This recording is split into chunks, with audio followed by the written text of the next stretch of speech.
This is the podcast overview that goes with week 11. We will be covering chapter 10, self-regulation, cognitive and behavioral approaches. So here is your rundown for the week. You can see what we'll be covering. Here's the objectives for chapter 10, and you can click here for more information about each of these.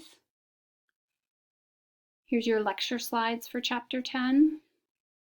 And I posted this video again, how to make stress your friend, just because it might be a good idea to watch it again as it pertains to a lot of the material you're going to be learning about this week.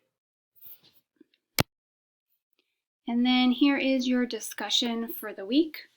You're going to be using Harrington chapter 10 as well as McGonigal chapter 4.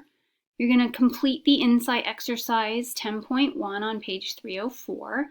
You're going to talk about what is your overall coping strategy.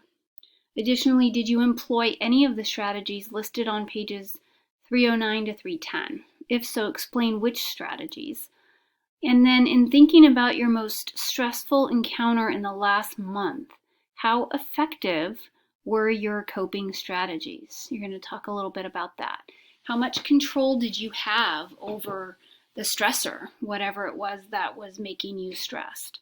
And did your results fit the goodness of fit hypothesis, which is discussed in chapter 10? So you're going to need to know what this is and whether or not you fit that based on the coping strategies that you are employing or you are using.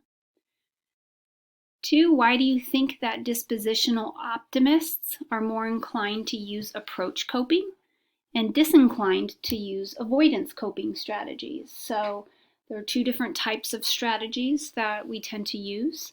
And if you're an optimist and that's a disposition you have to be more of like an optimistic person, you're going to be more inclined to use approach coping, and you won't use as much of the avoidance coping.